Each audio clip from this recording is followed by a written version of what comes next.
Hello बच्चों, आज हम पढ़ेंगे अध्याय 5 पदार्थों का पृथक्करण में वाष्पन और संघनन। वाष्पन क्या होता है? मैं एक बीकर में पानी लेती हूँ या अपने घर में गंजी में हमने गैस के ऊपर पानी रखा और इसको उबालना शुरू किया। जब हम इसको उबालते हैं तो यहाँ से भाप बनना शुरू होती है और हमको दिखता है कि थोड़ा हल्का धुंधला कुछ पदार्थ ये बर्तन के बाहर निकल रहा है। अगर इसके ऊपर हम हाथ लगा देते हैं तो हमारा हाथ गीला हो जाता है। जो चीज़ हमको धुंधली दिखाई दे रही है वही वाष्प है और ये पूरी क्रिया वाष्पन कहलाती है। एक बीकर में थोड़ा जल लेना है, जल को हम लैंप के सहारे से उबालते हैं और उबलने के बाद यह भाप में परिवर्तित होता है, अर्थात जल को उसके वाष्प में परिवर्तित करने की प्रक्रिया वाष्पन कहलाती है। अब आपको लगता होगा ये किस काम में आती है? ये हमारे प्रकृति में बादल निर्माण में महत्वपूर्ण भूमिका निभाते हैं। फिर मैं बोलूँगी आपको कि नमक कहाँ से आता है। आपको पता है नमक कहाँ से मिलता है? जो हमारे भोजन का बहुत महत्वपूर्ण अंग है वो हमें समुद्र से प्राप्त होता है। तो समुद्र में तो जल होता है, फिर जल से कैसे नमक मिलता है? वहाँ तो सब तरफ जल ही जल होता है। तो समुद्र जल से नमक प्राप्त करने की एक विधि है और वह विधि है वाष्पन।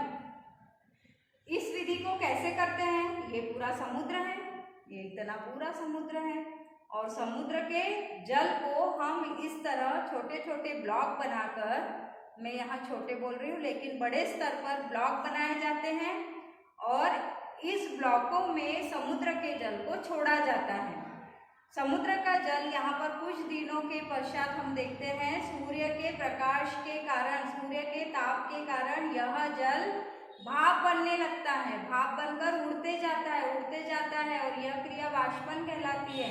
और अंत में इस ब्लॉक में कुछ ठोस पदार्थ जमा हो जाता है और यह नमक के रूप में होता है। फिर इसको साफ किया जाता है, विभिन्न फैक्ट्रियों में ले जाकर ये पूरे नमक को साफ किया जाता है और जिसके बाद ये खाने योग्य हमारे लिए बनता है। तो समुद्र से जल हमें किस विधि द्वारा प्राप्त होता है? वाष्पन विधि द्वारा हमें समुद्र के जल से नमक प्राप्त होता है। अब ऐसा ही एक उदाहरण मैं आपके सामने लाती हूँ कि हमारे पास नमक और रेत का मिश्रण है। अगर मैं आपको बोलूँ कि नमक और रेत के मिश्रण से नमक अलग कीजिए तो आप कैसे अलग करेंगे? हस्तचयन विधि द्वारा आप इसको अलग कर सकते हैं? नहीं कर सकते, क्योंकि ये संभव ही नहीं है। हम कितना नमक उठाएंगे? नमक तो बहुत बारीक होता है, रेत थोड़ी मोटी होती है। तो हस्तचयन विधि द्वारा हम नमक और रेत को अलग अलग नहीं कर सकते। तो हम इस मिश्रण को कैसे अलग करेंगे? हम पहले रेत, नमक और रेत का मिश्रण लेंगे, हम इसको पानी में घोल देंगे। किसमें घोल लेंगे? पानी में। पानी में घोलने के बाद क्या होगा? नमक पानी में घुल जाता है, घुलनशील है, और रेत घुलती है क्या? नहीं, ये नीचे बैठ जाती है क्योंकि ये भारी होती है रेत। तो जब हम मिश्रण को पानी में घोलेंगे तो नमक पानी में घुल जाएगा। घुलने के बाद हम इसको थोड़ी देर के लिए इस मिश्रण को ऐसे ही छोड़ देते हैं। हम देखते हैं कि थोड़ी देर के बाद रेत नीचे बैठ जाती है। नीचे बैठने के बाद पानी ऊपर की ओर रह जाता है। इस पानी को हम निस्तारण विधि द्वारा, मैं एक गिलास अब और ले रही हूँ, एक गिलास हमारे पास था रेत और मिश्रण वाला, नमक और पानी का मिश्रण, अब दूसरा गिलास मैंने यहाँ पर लिया है। अब धीरे धीरे इस गिलास के माध्यम से मैंने धीरे धीरे ऊपर के जल को इस गिलास में डाल दिया। डालने के बाद ये विधि निस्तारण कहलाती है और नीचे नीचे क्या बच गई? रेत बच गई है। अब ये रेत इस मिश्रण से अलग हो गई।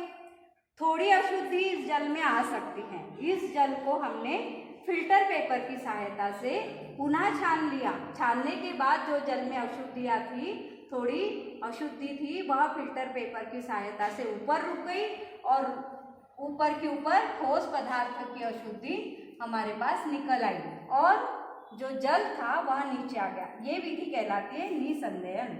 और जो ठोस पदार्थ नीचे बैठ गया, ऊपर के जल को हमने निकाल लिया और ये विधि बिना हिलाए जल को निकालना निस्तारण कहलाता है। अब हमारे पास प्रश्न फिर से आता है कि नमक को कैसे प्राप्त करें? अभी तो हमने रेत को प्राप्त कर लिया, यहाँ जल में हमने इसको छोड़ दिया था तो रेत नीचे आ गई, रेत मिल गई हमको, लेकिन नमक अभी भी नहीं मिला है, तो नमक को कैसे प्राप्त करेंगे?